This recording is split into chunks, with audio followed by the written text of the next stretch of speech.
जिधर सैटर्न बैठता है उस घर से या उस साइन से रिलेटेड व्यक्ति का प्रोफेशन बनता है। अगर सप्तम में शनि के कोई भी प्लैनेट नहीं है और शनि के साथ में भी कोई प्लैनेट नहीं है, इन दैट केस सिनेरियो, जब शनि पे कुछ भी पावर नहीं है, शनि को कोई साथ नहीं बैठा है, शनि से कोई सप्तम में नहीं बैठा है, तब हमें देखना शुरू करना है किसको, is the planet that is which is the 10th house of the name. So how to predict somebody's career is a very advanced topics. What is the technique? Now this technique works on 75% cases, so write down this very clearly.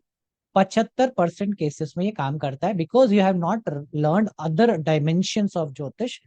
आत्म कारक का नहीं पता है, आत्मात्य कारक का नहीं पता है, नवांश नहीं पता है, नक्षत्र नहीं पता है। That is why this technique gets limited to 75%, which is more than sufficient for you to understand somebody's career. More than sufficient. अगर 75% भी आपको आइडिया लग गया कि करियर क्या होने वाला है, that is what is very important. First rule of predicting somebody's career is there are three dimension to karma actually. कर्म के तीन आयाम. वन इज कॉल्ड एज संचित कर्म, वन इज कॉल्ड एज प्रारब्ध कर्म, एंड वन इज कॉल्ड क्रियमाण कर्म. संचित कर्म is your accumulated karma. That is not profession. Karma is not profession. Karma is anything that involves. Karma is like a gas, as a fuel. एक fuel की तरह है जो कि आपको जीवन देता है. जितना कर्म होगा उतना जीवन है. That is simple. ठीक है. जितना लंबा आयु, जितना कर्म है उतनी लंबी आयु मिलती है. जिस दिन कर्म खत्म उस दिन आयु खत्म. पैकअप रैप, निपटो यहाँ से. That is how it works. So sanchit karma is accumulated karma of all the lifetime. जितने भी सारे जीवन आपने जितने जिए हैं, सबसे जो कार्मिक स्ट्रक्चर आता है वो आपको यहाँ पे मिलता है. बट संचित कर्मा इकट्ठे आप नहीं झेल सकते, तो इंस्टॉलमेंट्स में वो कार्मिक चीजें होती हैं. इंस्टॉलमेंट्स में आपको, जैसे आप ईएमआई भरते हो ना, वैसा ही होता है आपका प्रारब्ध. कि आप एक को छोटी ईएमआई देनी है आपको जन्म जन्म में, स्मॉलर पोर्शन में आपको बड़ा अमाउंट कट करना है, तो प्रारब्ध आता है. अभी ये प्रारब्ध भी आपके प्रीवियस लाइफ, मतलब जस्ट जो पीछे के एक साल, एक लाइफ टाइम स्पैन का जो कार्मिक चीजें आते हैं उससे आता है. So kriyaman karma is the actionable karma, जो आपको अभी करना है, to do right now, to take care of immediately और within this lifespan. So Shani, जब हम प्रोफेशन देखने जाते हैं तो कई बार प्रोफेशन दिखता है, कई बार नहीं दिखता है. कई बार कर्म दिख रहा होता है और हमें प्रोफेशन नहीं दिख रहा होता है. कई बार लोगों का प्रोफेशन और कर्म मिल जाते हैं तो वो सेम हो जाते हैं. तो ऐसे में डिवीजन आता है, कैसे आता है वो सब चीजें हम देखते हैं. सबसे पहला rule of predicting somebody's career is to look at the Saturn. ठीक है. So to check the placement of Saturn, where Saturn is placed.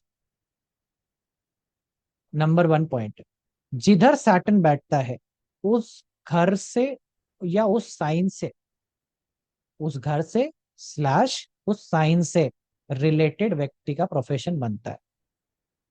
पहला नंबर पॉइंट, मतलब होगा उसी के दायरे में, उसी हाउस से रिलेटेड, उसी संबंध से रिलेटेड प्रोफेशन या कर्म बनता है. Every time saying profession and और कर्म, इट्स ऑलवेज एन और. So it's not always profession only, हो सकता है कर्म भी हो. Rule number one. Rule number two, if a planet is sitting next to Saturn or is aspecting Saturn from the seventh house, I will repeat, if a planet is sitting next to Saturn, yani it's in the conjunction, or it is sitting seventh to Saturn, that planet related karma the native will perform. मान लीजिए किसी का शनि से सप्तम में mercury आ जाए, सप्तम में मरकरी आ गया तो व्यक्ति का प्रोफेशन मरकरी रिलेटेड हो जाएगा. मर्क्यूरियल जॉब्स हो जाएंगी, मरकरी रिलेटेड चीजें आ जाएंगी. नेक्स्ट टू सैटर्न क्लियर नहीं है, बाकी सेवन तो क्लियर है. नेक्स्ट टू सैटर्न मीन्स कि कंजंक्ट हो जाए मरकरी. अगर सैटर्न मरकरी कॉम्बिनेशन हो गया है तब भी चार्ट में व्यक्ति will do a mercurial thing. Same house मतलब. Writing same house conjunction, writing से रिलेटेड, लाइक ना लिटरेचर से रिलेटेड, और समथिंग रिलेटेड टू सीए, ये सारी चीजें आ जाती. ज्यादा हाउसेज आ गए तो ब्लेंड करना पड़ेगा सबको। ज्यादा हाउसेस आ गए मतलब सैटर्न के साथ सेम हाउस में मोर देन वन प्लेनेट हो जाए, ब्लेंड करना पड़ेगा ऐसा बोल। सबको जी। Not blending, it will always be one planet only actually. एक ही प्लेनेट जो होगा जो वहां पे काम कर रहेगा सैटर्न के लिए। ठीक है। So but you have to see which planet is sitting next to Saturn and next is in the seventh house from Saturn. Let's next suppose there is मतलब no planet. नेक्स्ट मतलब Let's next write down the degree. root, not degree. Just write down the rules. We'll just once we go into examples, you will understand.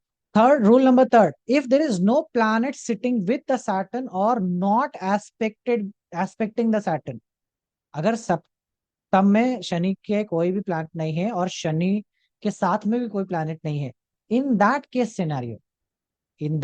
scenario, you may not get the profession directly from Saturn.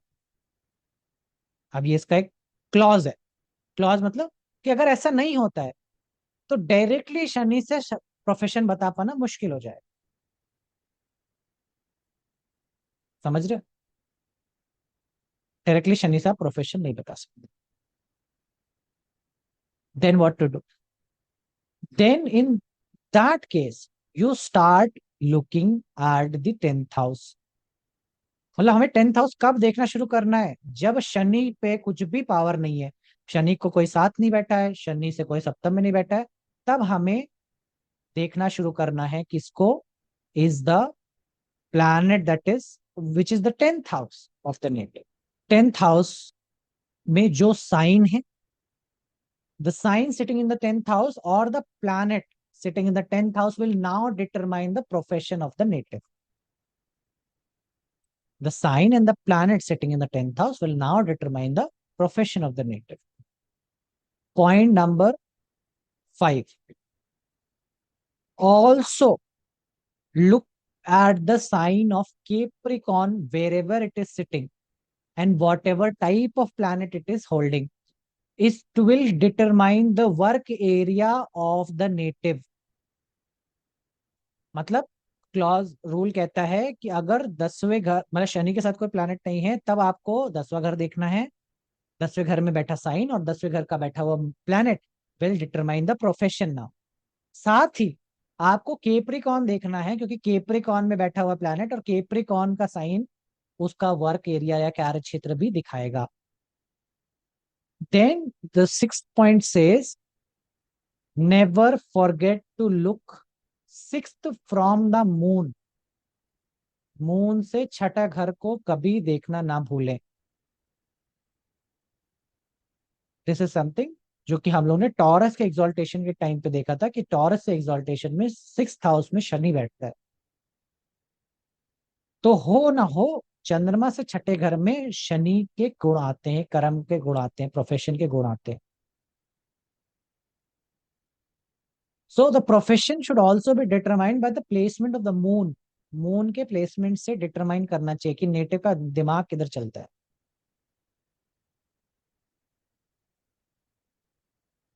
Six from moon क्यों बोला आपने? अभी कुछ बताया था, मैं सुन नहीं पाया। Taurus ascendant, moon in the exaltation point, Saturn is sits in the 6th house exalted। Okay. चंद्रमा से छठे घर में शनि बैठता है, कर्म का स्थान बनाता है। ठीक है। सो मान लीजिए किसी का, अब एग्जाम्पल लेते हैं, किसी का शनि बैठा है आपका दूसरे घर में, तो उस व्यक्ति का profession will be related to something related food, something related to finance money. Finance money हो गया। Second thing is either family business. ये सारी चीजें आ जाएंगी सेकेंड हाउस के सैटर्न के साथ में। Now if there is no planet there, no conjunction there, ऐसा कुछ भी नहीं है, बट 7th हाउस में जुपिटर बैठा है। मतलब 7th हाउस मतलब 7th फ्रॉम सैटर्न, यानी कि अष्टम घर में जुपिटर बैठा हुआ है।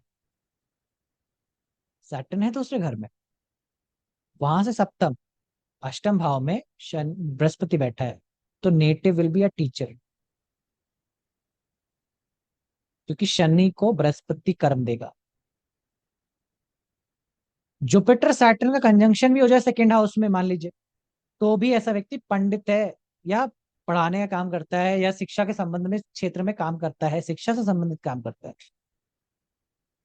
शनि और बृहस्पति की युति है।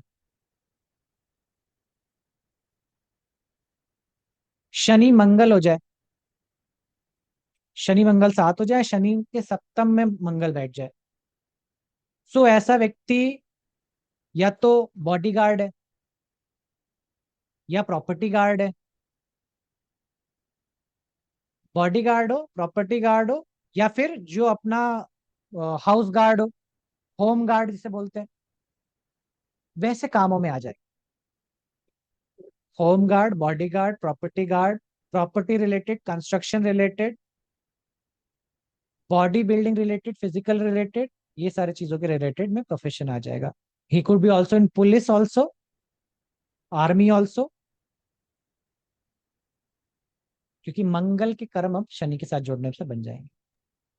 सर शनि सेकंड हाउस में तब खेल कर रहे हैं। नहीं, हम सेकेंड हाउस की बात खत्म हो गई मेरी। I am just Shani telling you में अबाउट सैटर्न से, सैटर्न से सेवेंथ में, सैटर्न के साथ में जो प्लैनेट बैठे हैं उसकी डिस्कशन हो रही है। शनि कहीं पे भी हो तो सेम या डिफरेंट आएगा अलग अलग houses. That is not a question to ask, that is thing to be observed. You just write down the rules, and then you will have to observe. What I'm saying is how to implement it. Okay? Because there are 12 houses and there are millions of combination that can happen. So you just stick with the rules कि क्या है। तो मंगल के साथ आने पे चीजें आएंगी ऐसी। मंगल के आने की वजह से शारीरिक काम करेगा, मतलब जो भी करेगा फिजिकली इन्वॉल्व होकर के करेगा। That is what is Shani Mangal का युति बताता है। तो मैकेनिकल इंजीनियर भी बनाता है, मिस्त्री भी बनाता है, कंस्ट्रक्शन लाइन में भी देता है, या फिर रियल एस्टेट में भी देता है। वीनस आ जाए तो डिजाइन का काम करेगा। सैटर्न के साथ वीनस हो, कपड़ों का काम करेगा, डिजाइन का काम करेगा, नक्काशी का काम करेगा, anything that involve beautification, facial makeup, ये इसका भी काम कर सकता है। So what ever planet is sitting with the Saturn, let's suppose अभी किस घर में तुम प्रोफेशन प्रिडिक्ट नहीं कर पाओगे, ये भी याद रखना। अगर सैटर्न सिट्स इन स्कॉर्पियो और in 8th house, you will never be able to जज the profession of the native. क्योंकि ये स्कॉर्पियो की टेक्निक में हम लोगों ने पढ़ा था कि जहां स्कॉर्पियो बैठता है उसकी गहराई को हम लोग नाप नाप नहीं सकते। तो अगर शनि बैठ जाए, तो तुम अष्टम में शनि बैठ जाए या शनि स्कॉर्पियो का बैठ जाए, तो यू कैन नॉट जज the profession of the native. Simple सी बात, ऐसा समझ। फिर तुम्हारे ये सारे नियम खराब हो जाएंगे। Then you will have to use the advance techniques. Ninth house में हो आपका, तो आपका सैटर्न, आपको मालूम है कि आप प्रशासनिक यानी कि मैनेजमेंट से रिलेटेड आपका चीज आएगा। आप जहां पे भी हो मैनेजमेंट होगा, शिक्षा से संबंधित आपका प्रोफेशन होगा। एक लेयर है कि केवल शनि के बैठने मात्र से डिसाइडेड है कि उसी हाउस से होगा। थर्ड हाउस का सैटर्न है, पेपर वर्क रिलेटेड ही प्रोफेशन है, कागजी कार्रवाई करते हैं आप। कैंसर का सैटर्न है, मतलब home construction, fourth house, property dealing, यही सब का काम होगा। व्हीकल से रिलेटेड काम है, प्रॉपर्टी से रिलेटेड काम, बशर्ते कोई और प्लैनेट वहां ना बैठा हो। कोई प्लैनेट अगर बैठ जाएगा तो सब कुछ बदल देगा। मान लीजिए किसी का सैटर्न बैठा है फोर्थ हाउस में, लेकिन सेकंड लॉर्ड बैठा है साथ में, तो अगेन प्रोफेशन शिफ्ट हो जाएगा फाइनेंस में, इज रिलेटेड टू फाइनेंस हो जाएगा, फूड हो जाएगा। जो लॉर्ड बैठा है वो भी इंपॉर्टेंट है कि लॉर्ड किधर का है। तो पहली लेयर जो, जब तक क्लॉज नहीं आता, क्लॉज थर्ड पॉइंट में आता है, तब तक आपको शनि ही देखना है, अच्छे से देखना है। अगर शनि के साथ में कोई बैठा है या शनि से सप्तम में कोई बैठा है, शनि जहां बैठा है तब तक वो शनि को देखिए। अगर शनि के साथ, अब कंडीशन कहती है शनि के साथ कोई नहीं बैठा है भैया, शनि इज सिटिंग अलोन, उस पर किसी की दृष्टि नहीं है, कोई देखता नहीं, कोई छेड़ता नहीं शनि को। Now native karma will not be determined by, native profession will not be determined by Saturn. Native का profession will be seen from the moon, will seen from the 10th house. 10th house में अब जैसे ग्रह होंगे वैसे profession आ जाएगा। अगर 10th house में जुपिटर है तो जुपिटेरियन प्रोफेशन हो जाएगा। मार्स है तो मार्शियन आ जाएगा, इंजीनियरिंग आ जाएगी। मरकरी है तो मर्क्यूरियल आ जाएगा। जो प्लैनेट बैठ जाए, जो साइन बैठ जाए, उससे रिलेटेड प्रोफेशन आ जाएगा। सिंपल सी बात। अब इसी क्लॉज में कहता है कि you will also have to जज द कैप्रिकॉर्न। अब मान लो किसी का तुम देखते रहे हो कि प्रोफेशन है, बढ़िया है, चीजें बढ़िया है, लेकिन नाउ यू सी कैप्रिकॉर्न में सन बैठा है। ना इसी क्योंकि इसका कार्य क्षेत्र तो सरकारी है। तो यू शुड स्टार्ट थिंकिंग, वो सरकारी काम वाला है, कुछ ना कुछ गवर्नमेंट रिलेटेड काम करता है। अब वीनस दिख रहा है तुमको 10th हाउस में और कैप्रिकॉर्न सन में बैठा है, तुमको लग रहा है यार ये वीनस तो फाइनेंस रिलेटेड दे सकता है, ब्यूटी रिलेटेड दे सकता है, कैप्रिकॉर्न है। अच्छा, तो तुम कोई गवर्नमेंट से रिलेटेड फाइनेंस डील करता है। That is how you will predict. Moon बैठा है कैप्रिकॉर्न में, तो मुझे सुना क्या, हो ये तो जॉब छोड़ा है, इसका जॉब तो पब्लिक डीलिंग से रिलेटेड होगा, मासेस से रिलेटेड होगा। कैप्रिकॉर्न का मून है।